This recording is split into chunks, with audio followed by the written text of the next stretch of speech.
बिस्मिल्लाहिर्रहमानिर्रहीम, अस्सलाम वालेकुम। क्रिकेट विद राजेश में आप सबको वेलकम। व्यूअर्स, बहुत सारी खबरें इकट्ठी हुई हैं 2-3 दिनों की। हम आपके लिए लेके आए हैं आज अहम 3 खबरें, जिसमें सबसे अहम खबर है पाकिस्तान वर्सेस ऑस्ट्रेलिया टेस्ट, जो कि शुरू हो चुका है और अब टी ब्रेक इस वक्त वीडियो बनाने के दौरान जो इस वक्त सूरत हाल है वो ये है कि टी ब्रेक हो चुकी है। और इसके अलावा कुछ और खबरें शामिल करेंगे, जिसमें इस स्टेडियम के बारे में थोड़ी सी आपको इन्फॉर्मेशन देंगे, इसकी तारीख बताएंगे।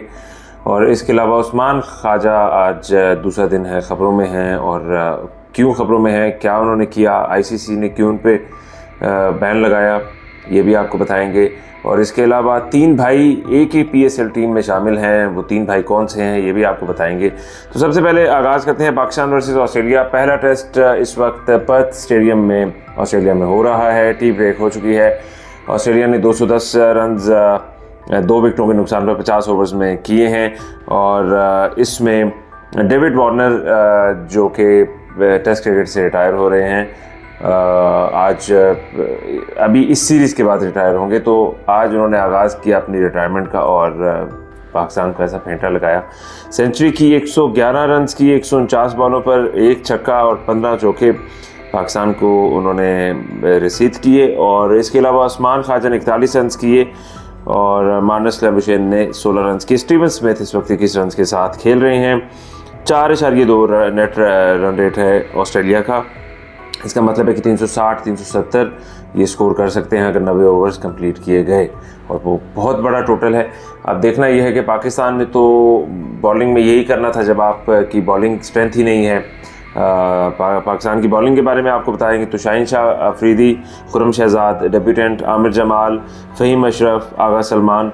तो बॉलिंग में तो स्ट्रेंथ बिल्कुल नहीं है। शाहीन शाह अफरीदी भी अगर आप देखें तो अभी भी 130 से लेके 135 तक बॉल कर रहे हैं। बॉल में उनकी फ़िटनेस पे अभी भी ऐसे लगता है कि स्ट्रगल कर रहे हैं और पेस उस तरह निकल नहीं रही। तो बॉलिंग से तो पाकिस्तान की इस वक्त यही उम्मीद थी और बड़ा टोटल ऑस्ट्रेलिया की तरफ से आ सकता है। लेकिन अब देखना ये है कि पाकिस्तान रिस्पॉन्ड कैसे करता है।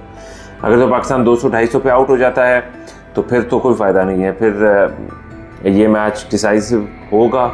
वैसे भी ये मैच डिसाइसिव होगा, ऐसे लगता है ये डिसाइसिव होगा। तो देखना है पाकिस्तान रिस्पॉन्ड कैसे करता है, पाकिस्तानी बैटिंग कैसे रिस्पॉन्ड करती है। शान मसूद जो कि पहले जो उन्होंने एक मैच खेला प्राइम मिनिस्टर 11 के खिलाफ ऑस्ट्रेलिया में, उसमें डबल 100 किया। अब देखते हैं वो डबल 100 करते हैं या नहीं, और क्या बाबर आजम की भी फॉर्म देखनी होगी।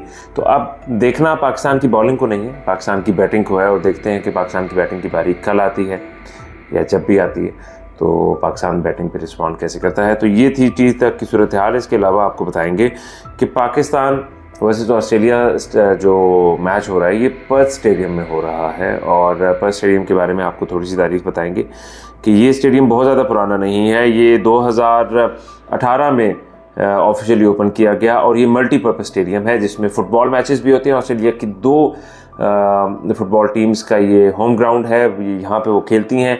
इसके अलावा कॉन्सर्ट्स भी होते हैं, बड़े बड़े कॉन्सर्ट्स हुए, आप पिक्चर्स इस वक्त देख सकते हैं, जो कि इस स्टेडियम में हुए। और क्रिकेट भी खेली जाती है। तो मल्टीपर्पज़ स्टेडियम बनाया गया और इसकी जो कैपेसिटी है वो 61,266 कैपेसिटी है, इंक्लूडिंग स्टैंडिंग रूम। ये आपको फुटबॉल और क्रिकेट के लिए बता रहा हूँ। कॉन्सर्ट्स में 1 लाख से ऊपर की स्ट्रेंथ यहाँ पर होती है। और इसके अलावा आपको बताते चलें कि पहला टेस्ट मैच 2018 में ऑस्ट्रेलिया वर्सेस इंडिया खेला गया, और आखिरी टेस्ट मैच जो पाकिस्तान और ऑस्ट्रेलिया के दरमियान आज खेला जा रहा है, इससे पहले जो आखिरी टेस्ट खेला गया था वो 1 साल पहले 2022 में खेला गया था। तो 1 साल बाद यहाँ पे टेस्ट मैच खेला जा रहा है। और ये थी इस स्टेडियम की तारीख। खूबसूरत स्टेडियम है, बहुत प्यारा स्टेडियम है, पिक्चर्स आप देख सकते हैं।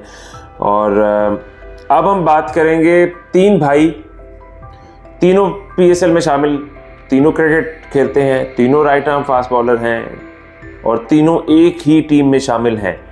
सरप्राइजिंगली एक ही टीम में शामिल हैं। एक जो है वो इंटरनेशनल क्रिकेटर है और 2 को इमर्जिंग कैटेगरी में लाया गया है।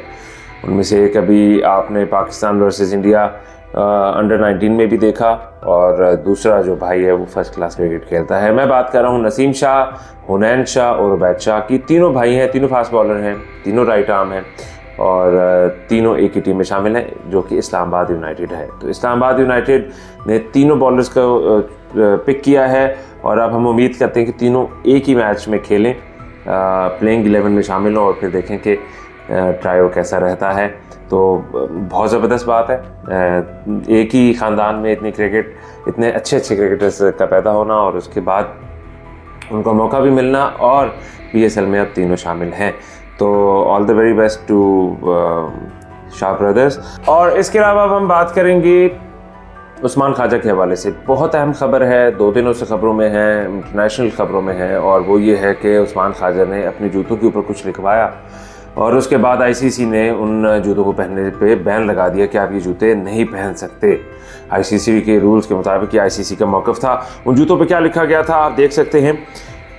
उन जूतों पे ये लिखा था, freedom is a human right, all lives are equal. ये उन्होंने फ़लस्तीन के हक़ में प्रोटेस्ट किया और आज फिर जब उनको नहीं लगाने दिया गया तो उन्होंने एहतजाजन काली पट्टी अपने बाजू पर पहनी और एहतजाज किया फ़लस्तीन के हक़ में इसराइल के ख़िलाफ़। और ये बहुत देखा जाए तो बहुत हिम्मत का काम है, हौसले का काम है और उस्मान ख्वाजा को सैल्यूट है जो उन्होंने स्टेप उठाया है। ICC का मौक़िफ़ ये था कि ICC के रूल्स के ख़िलाफ़ है, लेकिन उस्मान ख्वाजा का मौक़िफ़ आपको बताते चलें कि उस्मान ख्वाजा ने कहा कि I just think that so much has happened in the past that sets a precedent. I mean full support of black lives matter, there is plenty of guys have written on their shoes before. Other guys that have religious things on their equipment under the ICC guidelines, that's not technically allowed, but the ICC never says anything on that. I find it a little disappointing that they came down hard on me, but they don't always come down hard on anyone else. That was probably the most frustrating part. But at the end of the day, I can't really do anything about it. All I can do is fight it in the appropriately and however I can.